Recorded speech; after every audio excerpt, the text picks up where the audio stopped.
नमस्कार भक्तों, आपका स्वागत है धार्मिक यादें चैनल पर।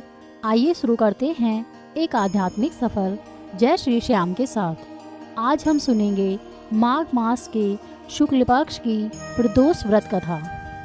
माघ मास के शुक्ल पक्ष का प्रदोष व्रत आज यानी 9 फरवरी दिन रविवार को रखा जाएगा। प्रदोष व्रत भगवान शिव जी की पूजा के लिए समर्पित है।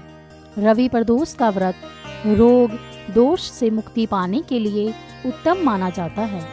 प्रदोष व्रत के दिन भगवान शिव की पूजा प्रदोष काल में की जाती है।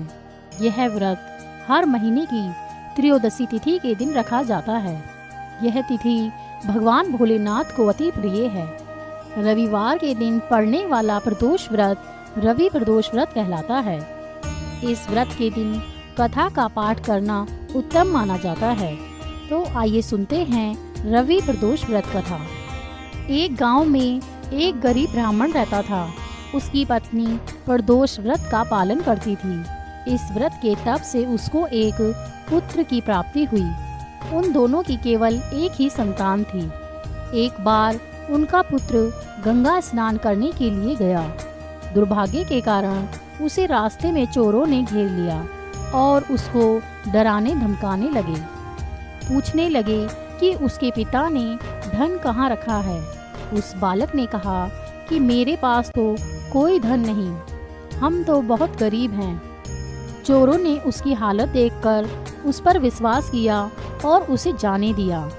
अब बालक उनसे छुटकारा पाकर अपनी राह की तरफ चल दिया। जब वो बालक चलते चलते थक गया तब वो बरगद के पेड़ के नीचे सो गया। तभी वहाँ पर राजा के सिपाही चोर की तलाश में वहाँ पर आए और राजा के सिपाहियों ने ब्राह्मण के बालक को चोर समझकर पकड़ लिया और राजा के दरबार में ले गए। राजा ने बालक की बात सुने बिना उसको कारागार में डाल दिया। इधर जब बालक नहीं लौटा तो उसकी माँ को बहुत चिंता हुई।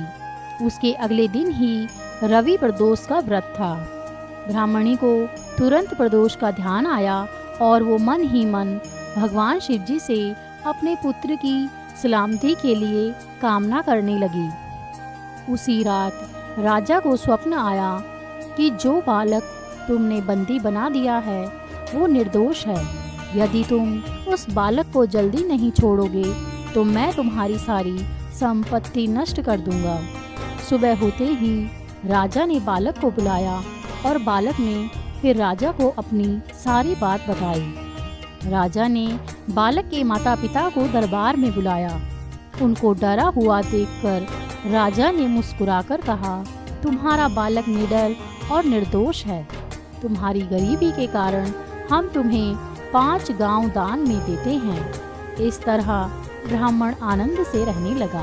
प्रदोष व्रत की महिमा से और शिव जी की कृपा से उसके सारे दुख दूर हो गए। भगवान भोलेनाथ और माता पार्वती आपकी सभी मनोकामनाएं पूरी करें।